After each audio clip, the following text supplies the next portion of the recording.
দশম শ্রেণীর next chapter তাপের ঘটনাসমূহ। এই ক্লাসে আমরা তাপের ঘটনাসমূহ চ্যাপ্টারটার প্রথম অংশটা পড়ব। প্রথম অংশটা হচ্ছে তাপীয় প্রসারণ। মানে কোনো একটি পদার্থ, সেটা কঠিন হোক, তরল হোক বা গ্যাসীয় হোক, যখন তার মধ্যে তাপ প্রয়োগ করা হয় তখন তার প্রসারণ ঘটে, অণুগুলোর মধ্যে দূরত্ব বেড়ে যায়, ফলে তার প্রসারণ ঘটে। যদিও এর ব্যতিক্রম আছে, যেমন জলের ক্ষেত্রে 0°C থেকে 4°C অবধি যদি তাকে তাপ দেওয়া হয় তার প্রসারণ না ঘটে সংকোচন ঘটে, যাকে আমরা ব্যতিক্রান্ত প্রসারণ বলেছি। কিন্তু বেশিরভাগ পদার্থের ক্ষেত্রে তাপ প্রয়োগের ফলে তার অবস্থার পরিবর্তন না ঘটলেও তার প্রসারণ ঘটে। এই প্রসারণটা কিসের ওপর ডিপেন্ড করে, কোন কোন বিষয়ের উপর নির্ভর করে? প্রথম এবং তিন প্রকার যে অবস্থা আছে, কঠিন, তরল এবং গ্যাসীয়, এই তিন প্রকার অবস্থায় কিভাবে তাপীয় প্রসারণ হয়, কার ক্ষেত্রে তাপীয় প্রসারণ বেশি, কার ক্ষেত্রে তাপীয় প্রসারণ কম, সেইটা আমরা ডিটেল আলোচনা করব। তো প্রথমেই পড়ছি আমরা কঠিন পদার্থের তাপীয় প্রসারণ। কঠিন পদার্থের কিভাবে তাপীয় প্রসারণ ঘটে বা তাপ প্রয়োগের ফলে কীভাবে প্রসারণ ঘটে। এখন একটা কঠিন পদার্থ যদি আমরা ধরে নিই, যে কোনো একটা কঠিন পদার্থ, তার কিন্তু নির্দিষ্ট দৈর্ঘ্য, প্রস্থ বা উচ্চতা বর্তমান, কারণ কঠিন পদার্থের নির্দিষ্ট আকার আছে। আকার থাকার জন্যে কোনো একটা কঠিন পদার্থকে যদি তাপ প্রয়োগ করা হয়, দেখা যায় তার দৈর্ঘ্যের দিকেও প্রসারণ ঘটছে, তার প্রস্থের দিকেও প্রসারণ ঘটছে, আবার তার উচ্চতার দিকেও প্রসারণ ঘটছে। তিন প্রকার প্রসারণই ঘটে। এবং এই তিন প্রকার প্রসারণ যদিও একই রকম প্রসারণ, তবুও কঠিন পদার্থের আকারের উপর ভিত্তি করে আমাদের তিন প্রকার প্রসারণ পৃথকভাবে প্রয়োজন পড়ে। কীরকম? যেমন একটা সরু তার বা একটা রেল লাইনে যখন তাপ প্রয়োগ হয় বা সরু তারে যখন তাপ প্রয়োগ হয়, সেই অবস্থায় আমাদের দরকার পড়ে সে কতটা দৈর্ঘ্যের দিকে প্রসারিত হলো, কতটা মোটা হয়ে গেল বা প্রস্থের দিকে প্রসারিত হলো, বা আয়তন কতটা বাড়লো সেটা প্রয়োজন পড়ে না, মেন প্রয়োজন পড়ে দৈর্ঘ্যের দিকে কতটা প্রসারিত ঘটে। কেন? তার কারণটা হচ্ছে, এটা তো অনেক আগেরই একটা ছোটো প্রশ্ন আমরা জানতাম, একটা প্রশ্ন, যে রেল লাইনে সর্বদা দুটো রেল লাইনের পাতের মধ্যে এইভাবে ফাঁক থাকে কেন ফাঁক দেওয়া থাকে? তার কারণটা হচ্ছে সূর্যের তাপে বা উপর দিয়ে যখন ট্রেন যায়, তখন সেই ট্রেনের ঘর্ষণের ফলে রেল লাইনটার প্রসারণ ঘটে, উত্তপ্ত হয়ে যায়, ফলে তার দৈর্ঘ্যের দিকে প্রসারণ ঘটে। যদি ফাঁক না থাকতো তাহলে প্রসারণের ঘটার ফলে সেটা বেঁকে যেতে পারতো লাইনটা। এই জন্যে রেল লাইন জাতীয় কিছু পদার্থের ক্ষেত্রে, কঠিন পদার্থের ক্ষেত্রে আমাদের দরকার পড়ে এর দৈর্ঘ্য প্রসারণ। কারণ দৈর্ঘ্যের দিকে বাড়লে কতটা বাড়বে বা এই বিষয় সম্পর্কিত জিনিস আমাদের দরকার পড়ে। আবার কোনো কোনো পদার্থের ক্ষেত্রে দরকার পড়ে ক্ষেত্র প্রসারণ। যেমন একটা তার, একটু মোটা একটা তার, সেটা হয়তো কোনো একটা বিশেষ পদার্থ দিয়ে ঢাকা বা তার উপরে একটা আস্তরণ দেওয়া আছে। এখন আস্তরণটা কতটা নমনীয় হবে বা আস্তরণটা কতটা ফাঁকা থাকবে, সেটা ডিপেন্ড করছে তারটার প্রসারণের উপরে। সেই তারটা কোনো কারণে উত্তপ্ত হলে যখন প্রসারিত হয়ে যায়, তখন কি হয়, সেই ফাঁকা অংশটা দখল করে নেয়। অর্থাৎ কোনো কোনো ক্ষেত্রে ক্ষেত্র প্রসারণ, সে প্রস্থর দিকে, উচ্চতার দিকে কতটা বাড়ছে, ক্ষেত্রফল তার কতটা বাড়ছে, সেই ক্ষেত্র প্রসারণটা প্রয়োজন হয়। আবার কোনো কোনো কঠিন পদার্থের ক্ষেত্রে তার সম্পূর্ণ আয়তন প্রসারণটা প্রয়োজন পড়ে। যেমন একটা গোল বলের ক্ষেত্রে কি, বলের ক্ষেত্রে নির্দিষ্ট দৈর্ঘ্য বা প্রস্থ বা উচ্চতা বলতে পারবো না, কারণ বিভিন্ন জায়গায় দৈর্ঘ্য, প্রস্থ, উচ্চতা বিভিন্ন রকম। তখন সেক্ষেত্রে বলটা উত্তপ্ত হলে তার আয়তন প্রসারণটা আমাদের কনসিডার করতে হবে। এই জন্য কোনো কঠিন পদার্থের তিন রকম প্রসারণ করব: দৈর্ঘ্য প্রসারণ, ক্ষেত্র প্রসারণ এবং আয়তন প্রসারণ। দৈর্ঘ্য প্রসারণ বলতে কি বোঝায়? যে কোনো একটি কঠিন পদার্থকে উত্তপ্ত করলে সে তার দৈর্ঘ্যের দিকে যতটা প্রসারিত হয় তাকে বলে তার দৈর্ঘ্য প্রসারণ। যদি তার প্রস্থচ্ছেদ ক্ষেত্রফল প্রসারিত হয়, যতটা প্রস্থচ্ছেদ ক্ষেত্রফল প্রসারিত হবে সেটাকে বলে তার ক্ষেত্র প্রসারণ। আর সম্পূর্ণভাবে তার আয়তন যতটা বাড়বে সেটা বলে তার আয়তন প্রসারণ। দৈর্ঘ্য প্রসারণ দৈর্ঘ্যের দিকে বাড়ছে, ক্ষেত্র প্রসারণ প্রস্থচ্ছেদ ক্ষেত্রফলের দিকে বাড়ছে, আর আয়তন প্রসারণ সম্পূর্ণ বৃদ্ধি পাচ্ছে। যদিও তিনটে প্রসারণই পরস্পরের সাথে সম্পর্কযুক্ত, তা সত্ত্বেও তিনটে প্রসারণকে বুঝতে গেলে আমাদের পরিমাণটা জানতে হবে। ফর এক্সাম্পল, বিভিন্ন পদার্থের প্রসারণ বিভিন্ন হয় না।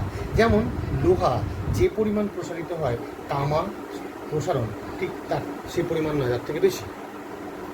দ্বিধাতব পাত আমরা দেখেছি যে দুটো ধাতু পরস্পর রিপিট করে আটকানো আছে, এবার এটাকে উত্তপ্ত করা হলো, একদিকটা লোহা একদিকটা তামা। লোহার প্রসারণ কম হলো, তামার প্রসারণ বেশি হলো, ফলে দেখা যায় কি পাতটা একদিকে বেঁকে গেল। তার কারণ যার প্রসারণ বেশি হলো সে পাতটাকে অন্যদিকে বাঁকিয়ে দিল। তাহলে বিভিন্ন পদার্থের প্রসারণ বিভিন্ন রকম হয় তাপ প্রয়োগের ফলে। তার জন্যে কোন পদার্থের প্রসারণ কত সেটা জানার জন্যে আমাদের প্রয়োজন পড়বে প্রসারণ গুণাঙ্কের। প্রসারণ গুণাঙ্ক, প্রসারণ গুণাঙ্ক। দৈর্ঘ্যের ক্ষেত্রে বলবো আমরা দৈর্ঘ্য প্রসারণ গুণাঙ্ক, প্রস্থচ্ছেদ ক্ষেত্রফলের ক্ষেত্রে বলবো আমরা ক্ষেত্র প্রসারণ গুণাঙ্ক, আর আয়তনের ক্ষেত্রে বলবো আমরা আয়তন প্রসারণ গুণাঙ্ক। তাহলে কোনো কঠিন পদার্থের 3 রকম প্রসারণ গুণাঙ্ক বর্তমান: দৈর্ঘ্য প্রসারণ গুণাঙ্ক, ক্ষেত্র প্রসারণ গুণাঙ্ক এবং আয়তন প্রসারণ গুণাঙ্ক। যদিও এটা নিয়ে ডিটেল আমাদের ক্লাস 10-এ নেই, ক্লাস 10-এ শুধু সংজ্ঞা আছে, ডিটেলটা আমরা উঁচু ক্লাসে পড়বো। আমরা শুধু ক্লাস 10-এর যতটুকু প্রয়োজন সেটুকু এখানে পড়ছি। যেমন প্রথমে বলা হচ্ছে দৈর্ঘ্য প্রসারণ গুণাঙ্ক কাকে বলে। সমস্ত প্রসারণ গুণাঙ্কগুলোরই সংজ্ঞা সেম, শুধু প্রসারণ গুণাঙ্ক কাকে বলে এইটুকু বোঝা থাকলে দৈর্ঘ্য ক্ষেত্র বা আয়তনের ক্ষেত্রে কোনো অসুবিধা হবে না। প্রসারণ গুণাঙ্ক বলতে বোঝায় যে কোনো পদার্থের 1 ডিগ্রি তাপমাত্রা বৃদ্ধিতে তার একক অংশে যত পরিমাণ প্রসারণ ঘটে। মানে দৈর্ঘ্য প্রসারণ গুণাঙ্কের ক্ষেত্রে সংজ্ঞাটা হবে যে কোনো কঠিন পদার্থের 1 ডিগ্রি তাপমাত্রা বৃদ্ধিতে তার প্রতি একক দৈর্ঘ্যে যে পরিমাণ দৈর্ঘ্য প্রসারণ ঘটে তাকে বলে তার দৈর্ঘ্য প্রসারণ গুণাঙ্ক। কোনো কঠিন পদার্থের 1 ডিগ্রি তাপমাত্রা বৃদ্ধিতে তার প্রতি একক দৈর্ঘ্যে যে পরিমাণ দৈর্ঘ্য প্রসারণ ঘটে, মানে কঠিন পদার্থকে আমরা যে কোনো দৈর্ঘ্যে নিতে পারি, তার 1 একক দৈর্ঘ্য, যেমন সিজিএসে বলতে পারি 1 সেন্টিমিটার, এর 1 সেন্টিমিটার এতটা, এর 1 সেন্টিমিটার এতটা। তাহলে এই কঠিন পদার্থগুলোরই 1 সেন্টিমিটারের মধ্যে যতটুকু প্রসারণ ঘটে সেটা বলে তার দৈর্ঘ্য প্রসারণ গুণাঙ্ক। ক্ষেত্র প্রসারণ গুণাঙ্কের ক্ষেত্রে কি সেম ব্যাপার, এই কোনো কঠিন পদার্থের 1 ডিগ্রি তাপমাত্রা বৃদ্ধিতে তার প্রতি একক প্রস্থচ্ছেদ ক্ষেত্রফলে যে পরিমাণ প্রসারণ ঘটে তাকে বলে তার ক্ষেত্র প্রসারণ গুণাঙ্ক, প্রতি একক প্রস্থচ্ছেদ ক্ষেত্রফল।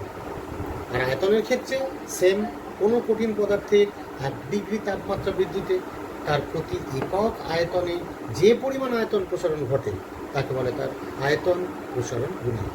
তাহলে একক অংশে যত পরিমাণ প্রসারিত হচ্ছে 1 ডিগ্রি তাপমাত্রা বৃদ্ধিতে তাকে বলে তাদের প্রসারণ গুণাঙ্ক। সুতরাং যেহেতু তিনটে একই রকম তাই তিনটের গাণিতিক রূপটাও সেম। যেমন দৈর্ঘ্য প্রসারণ গুণাঙ্ককে ধরা হয় দৈর্ঘ্য প্রসারণ গুণাঙ্ক, এটাকে ধরা হয় আলফা। কিভাবে দৈর্ঘ্য প্রসারণ গুণাঙ্ক বের করব? আমি ধরলাম কোনো একটি কঠিন পদার্থের প্রাথমিক দৈর্ঘ্য, মানে যতটা দৈর্ঘ্য নেওয়া হয়েছে, ইকুয়াল টু L1। তাপমাত্রা বৃদ্ধি করলাম টি ডিগ্রি সেন্টিগ্রেড ধরলাম। এখন কোনো বইতে এইভাবে থাকে যে তার প্রাথমিক তাপমাত্রা T1, উত্তপ্ত করার ফলে শেষ তাপমাত্রা হলো T2, তাহলে কতটা তাপমাত্রা বৃদ্ধি পেল? T2 minus T1। আমরা এই T2 মাইনাস T1টাকে টি ডিগ্রি ধরে নিলাম যাতে আমাদের গাণিতিক ক্ষেত্রে ক্যালকুলেশনে সুবিধা হয়। তাই তাপমাত্রা বৃদ্ধি পেল টি ডিগ্রি সেন্টিগ্রেড। তার ফলে তার শেষ দৈর্ঘ্য হলো, অন্তিম দৈর্ঘ্য বৃদ্ধি পেয়ে হলো L2। তাহলে তার দৈর্ঘ্য প্রসারণ গুণাঙ্ক কত হবে? এর একটা ছোট্ট ক্যালকুলেশন করে দেখে নেওয়া যাক কীভাবে হবে, একটা ইকুয়েশনও তৈরি করে নেওয়া যাবে। বললাম প্রাথমিক দৈর্ঘ্য L1 এবং শেষ দৈর্ঘ্য L2, তাহলে বলতে পারি দৈর্ঘ্য বৃদ্ধি পেল, দৈর্ঘ্য বৃদ্ধি কত হলো? L2 minus L1। L1 ছিল, L2 হলো, দৈর্ঘ্য বৃদ্ধি কত হলো? L2 minus L1। এবার ঐকিক নিয়ম, খুব সিম্পল ঐকিক নিয়ম, বলছে টি ডিগ্রি সেন্টিগ্রেড তাপমাত্রা বৃদ্ধির জন্য L1 দৈর্ঘ্য বৃদ্ধি পেয়েছে L2 মাইনাস L1। টি ডিগ্রি সেন্টিগ্রেড তাপমাত্রা বৃদ্ধির জন্য L1 দৈর্ঘ্য তার ছিল, তাই L1 দৈর্ঘ্যের মধ্যে বৃদ্ধি পেল অতটা দৈর্ঘ্য, L1 দৈর্ঘ্য ছিল বলে বৃদ্ধি পেল L2 মাইনাস L1। ঐকিক নিয়ম করি, 1 ডিগ্রি সেন্টিগ্রেড তাপমাত্রা বৃদ্ধিতে একক দৈর্ঘ্যে কতটা দৈর্ঘ্য বৃদ্ধি পাবে? L2 minus L1 by L1 into টি। 1 ডিগ্রিতে বৃদ্ধি পাবে কত? বাই টি হয়ে যাবে, আর একক দৈর্ঘ্য বৃদ্ধি পাবে কত? বাই L1 হয়ে যাবে, ঐকিক নিয়ম। তাহলে পেলাম 1 ডিগ্রি সেন্টিগ্রেড তাপমাত্রা বৃদ্ধিতে একক দৈর্ঘ্যে তার দৈর্ঘ্য বৃদ্ধি পেল এত, তাহলে এখান থেকে বলতে পারি দৈর্ঘ্য প্রসারণ গুণাঙ্ক alpha equal to L2 minus L1 by L1 into T. পেয়ে গেলাম দৈর্ঘ্য প্রসারণ গুণাঙ্ক। আশা করি বোঝা গেছে। এইবার যদি দৈর্ঘ্য প্রসারণ গুণাঙ্কটা বুঝে থাকি তাহলে বাকিদের ক্ষেত্রে কোনো অসুবিধা হবে না। যেমন দৈর্ঘ্য প্রসারণ গুণাঙ্ককে যেরকম আলফা ধরা হয়েছে, ক্ষেত্র প্রসারণ গুণাঙ্ককে ধরে বিটা, এবং বিটা ইকুয়াল টু কী হবে, যেভাবে মানে এখানে যেরকম আমরা জিনিসটা পেয়েছি ঠিক একই রকমভাবে দুটো প্রসারণ গুণাঙ্কের মধ্যেও সম্পর্কতে পেয়ে যাব। যেমন যদি তার ক্ষেত্র প্রসারণ গুণাঙ্ক বিটা হয় তাহলে বিটা ইকুয়াল টু হবে কি A2 minus A1 by A1 into T. মানে A1 হচ্ছে তার প্রাথমিক ক্ষেত্রফল, A2 হলো তাদের শেষ প্রস্থচ্ছেদ ক্ষেত্রফল, টি ডিগ্রি তাপমাত্রা বৃদ্ধি করেছি, তাহলে সমীকরণটা পেয়ে গেলাম। সেরকম আয়তন প্রসারণ গুণাঙ্ক হচ্ছে গামা, একই রকম হবে V2 minus V1 by V1 into T. প্রাথমিক আয়তন, শেষ আয়তন এবং টি তাপমাত্রা বৃদ্ধি। তাহলে এটা গেল কোনো কঠিন পদার্থের দৈর্ঘ্য প্রসারণ গুণাঙ্ক, ক্ষেত্র প্রসারণ গুণাঙ্ক এবং আয়তন প্রসারণ গুণাঙ্ক। এই তিনটে প্রসারণ গুণাঙ্কের মধ্যে আমরা উঁচু ক্লাসে পারস্পরিক সম্পর্ক একটা নির্ণয় করব। এখানে শুধু সম্পর্কটা জেনে রেখে দেবো। যদি কারো দৈর্ঘ্য প্রসারণ গুণাঙ্ক আলফা হয়, ক্ষেত্র প্রসারণ গুণাঙ্ক বিটা আর আয়তন প্রসারণ গুণাঙ্ক গামা হয়, তো এদের মধ্যে পারস্পরিক সম্পর্ক হচ্ছে alpha equal to beta by 2 equal to gamma by 3। এটা প্রমাণ করা যায়। আমরা এখানে সূত্রটা বা সম্পর্কটা জেনে রেখে দেবো। এখানে ছোটো ছোটো অঙ্ক দেয় যে কারোর দৈর্ঘ্য প্রসারণ গুণাঙ্ক এত, তার ক্ষেত্র প্রসারণ গুণাঙ্ক কত, আমরা এই সমীকরণের মধ্যে সম্পর্কটা পেয়ে যাব। তাহলে এইটা হচ্ছে কোনো কঠিন পদার্থের তিনটে প্রসারণ গুণাঙ্কের মধ্যে সম্পর্ক এবং তিনটে প্রসারণ গুণাঙ্ক। এবার আসছি এই প্রসারণ গুণাঙ্ক যে বললাম, এই প্রসারণ গুণাঙ্কগুলোর একক কী হবে, দৈর্ঘ্য হোক বা ক্ষেত্র হোক বা আয়তন হোক, যারই হোক একক কী হবে। খুব সহজ ব্যাপার। আমরা দৈর্ঘ্য প্রসারণ গুণাঙ্কের এককটাই বের করি। Alpha equal to L2 minus L1 by L1 into T. এই যে পেয়েছি।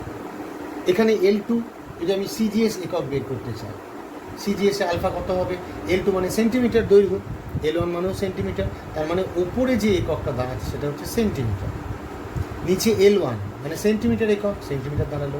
টি যদি সেন্টিগ্রেড ধরি তাহলে ডিগ্রি সেন্টিগ্রেড হয়ে গেল, সেন্টিমিটার সেন্টিমিটার কেটে গেল, তার মানে সিজিএসে এককটা হচ্ছে প্রতি ডিগ্রি সেন্টিগ্রেড, বা লিখতে পারি degree centigrade to the power -1, বা যদি ফারেনহাইটে হয় degree centigrade to the power degree fahrenheit to the power -1। Kelvin হলে কেলভিন হবে। এখান থেকে একটা জিনিস আমাদের বোঝা গেল যে দৈর্ঘ্য প্রসারণ গুণাঙ্কের একক যদি প্রতি ডিগ্রি সেন্টিগ্রেড হয়, ক্ষেত্র প্রসারণ গুণাঙ্কের এককও তাই, আয়তন প্রসারণ গুণাঙ্কের এককও তাই, কারণ ওপর নিচে সেন্টিমিটার বা সেন্টিমিটার স্কোয়ার বা সেন্টিমিটার কিউব সেগুলো কেটে যায়। তাহলে তিনটে প্রসারণ গুণাঙ্কের একক বা যে কোনো প্রসারণ গুণাঙ্কের একক হচ্ছে প্রতি ডিগ্রি সেন্টিগ্রেড বা প্রতি ডিগ্রি ফারেনহাইট।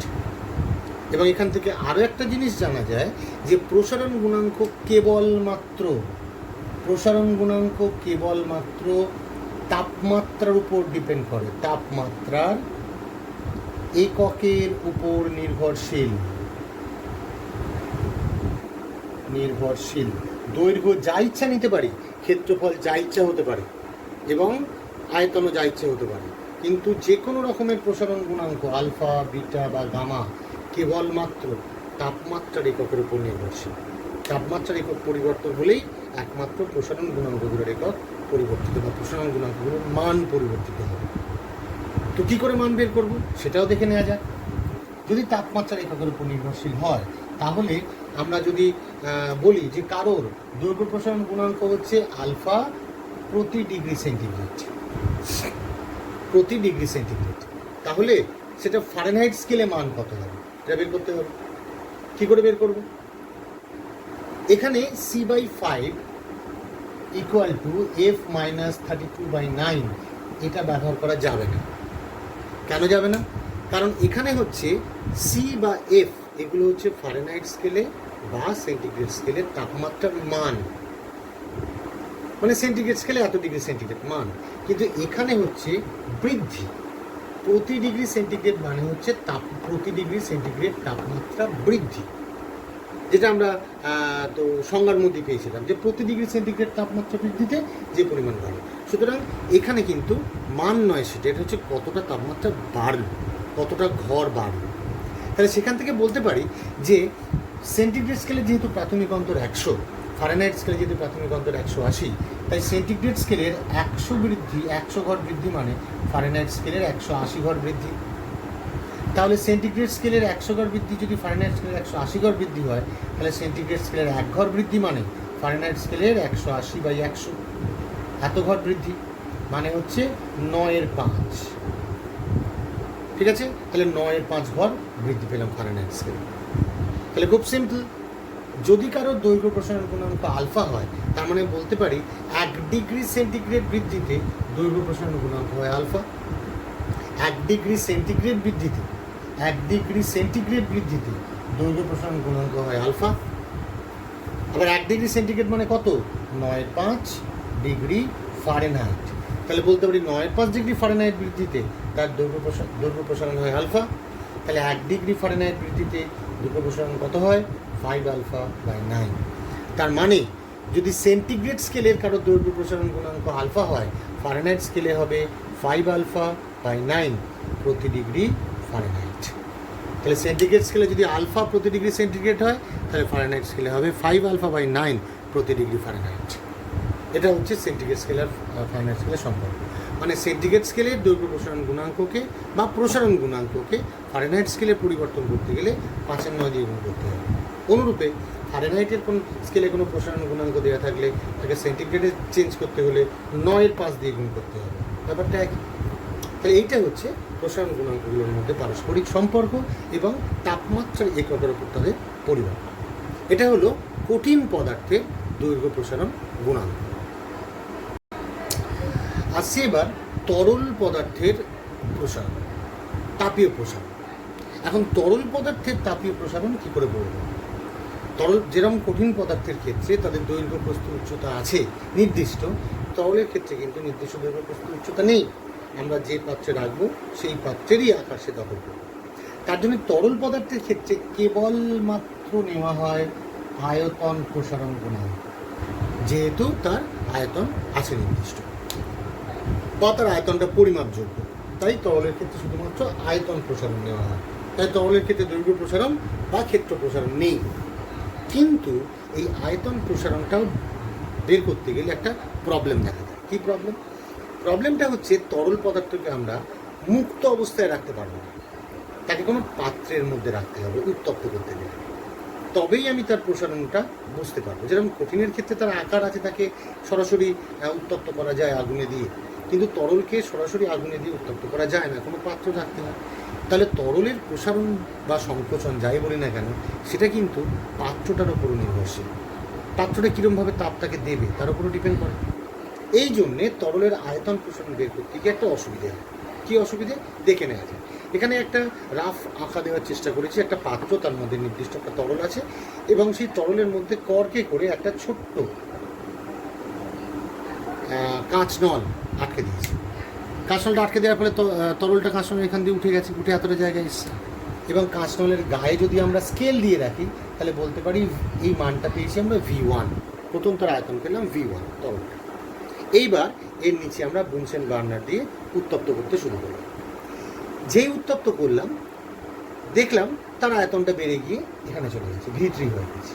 খুব ভালো কথা, কিন্তু প্রকৃতপক্ষে সেটা পড়ে দেখলাম যে প্রথমে V1 থেকে কিছুটা নেমে গেল, পাটটা কিছুটা নেমে গেল, খুব সূক্ষ্ম, খুব কম, কিন্তু কিছুটা নামলো তরলটা। তারপরে আবার সেখান থেকে উঠে V3-তে পৌঁছলো। তাহলে প্রথম পার্ট পেলাম V1 আয়তন, তারপরে উত্তপ্ত করার ফলে কিছুক্ষণ পর দেখলাম নেমে গেল, পাটটা কমে V2 হলো, তারপরে আবার উত্তপ্ত করার ফলে পাটটা চলে গিয়ে V3 হয়ে গেল। কেন নেমে গেল? এর কারণটা হচ্ছে যখনই উত্তপ্ত করা হয়েছে, প্রথমে কিন্তু তাপটা তরল পায়নি, তাপটা পেয়েছে কঠিন পাত্রটা। ফলে পাত্রের একটা আয়তন প্রসারণ ঘটবে। এই পাত্রের আয়তন প্রসারণের জন্যেই V1 থেকে পাটটা নেমে V2-তে চলে গেল। তাহলে বলতে পারি পাত্রের আয়তন প্রসারণ কত হবে? তাহলে বলতে পারি পাত্রের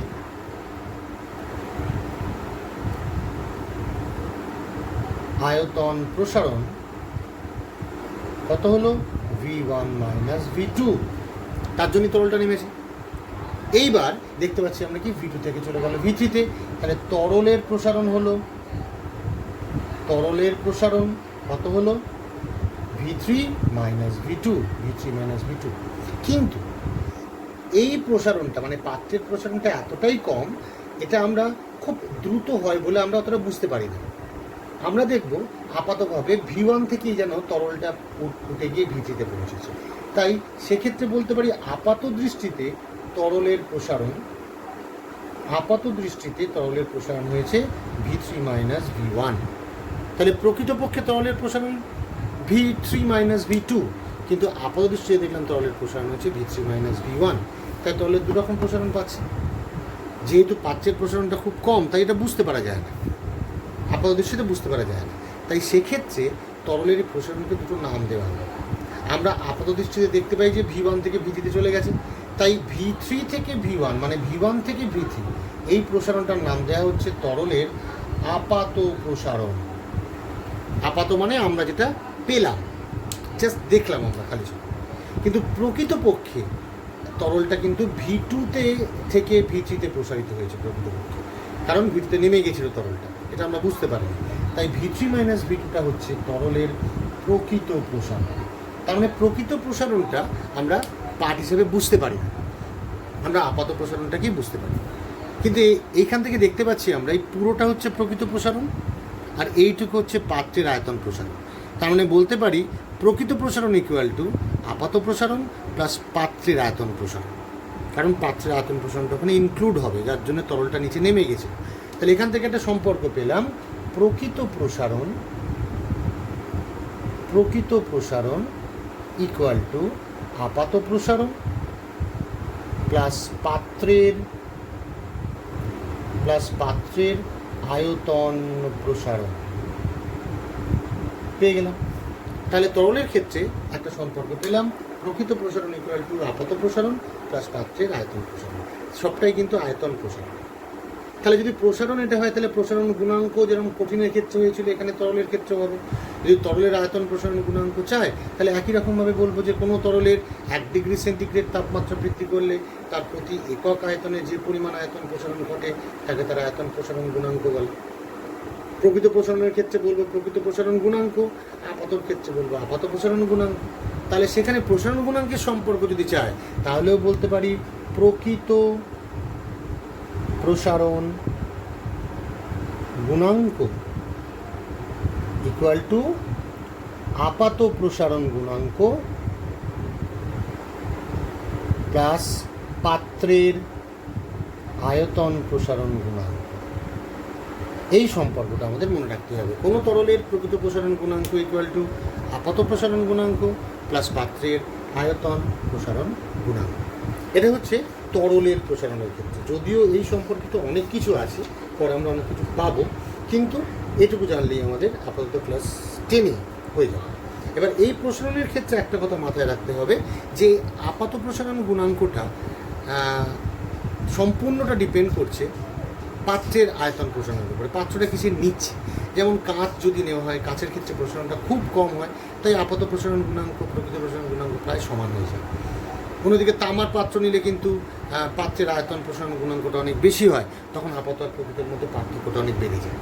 তাই এইটুকু সম্পর্ক আমাদের তরলের প্রসারণ গুণাঙ্কর ক্ষেত্রে বা তরল পদার্থের প্রসারণের ক্ষেত্রে জেনে রাখতে হবে। এবার আসছি গ্যাসের প্রসারণ গুণাঙ্ক বা প্রসারণ। গ্যাসের ক্ষেত্রেও কিন্তু ঠিক তরলের মতোই, যে গ্যাসের যদি আমরা আয়তন প্রসারণ করতে চাই তাহলে তাকে পাত্রের মধ্যে রাখতে হবে। আর সেকেন্ডলি গ্যাসের কোনো নির্দিষ্ট দৈর্ঘ্য বা প্রস্থ নেই, এবং গ্যাসের ক্ষেত্রে মজাটা হলো যে পাত্রে রাখবো সম্পূর্ণ পাত্রটাকে দখল করবে, মানে পাত্রটাকে বদ্ধ করে রাখতে হবে।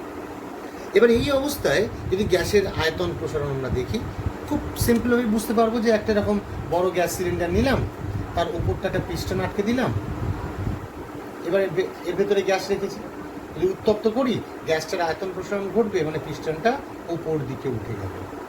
এটা গ্যাস সেপারেটই রেখেছিলাম, যে উত্তপ্ত করলে তাপমাত্রার সঙ্গে গ্যাসের আয়তন সমানুপাতিক, তাপমাত্রা বাড়ালে মানে তাপ দিলে গ্যাসের প্রসারণ ঘটবে, গ্যাসের প্রসারণ ঘটেছে। এবার যদি প্রশ্ন হয়েছে তাহলে এক্ষেত্রে যেরকমভাবে তরলের সময় পাত্রের আয়তন প্রসারণটাকে ধরা হলো, ধরে বের করা হলো গ্যাসের কতটা আয়তন প্রসারণ হবে, এক্ষেত্রে কী হবে? বলা হচ্ছে কঠিন পদার্থের আয়তন প্রসারণ খুব কম, মানে আয়তন প্রসারণ গুণাঙ্কের মান খুব কম, প্রায় 10⁻⁴ এই এতে চলে, মানে এই মানগুলো এরকম রেটে হয়। যেমন অ্যালুমিনিয়ামের ক্ষেত্রে 24 × 10⁻⁴, তাহলে অ্যালুমিনিয়ামের আয়তন প্রসারণ গুণাঙ্ক হচ্ছে 0.0024, আর একটা শূন্য যাবে 0.0024, এত কম প্রতি ডিগ্রি সেন্টিগ্রেড। তাহলে আয়তন প্রসারণ গুণাঙ্কের মান কঠিন পদার্থের ক্ষেত্রে খুব কম, তরলের ক্ষেত্রেও খুব কম, কিন্তু গ্যাসের ক্ষেত্রে তাদের আয়তন প্রসারণ গুণাঙ্ক কঠিন বা তরলের থেকে অনেক বেশি।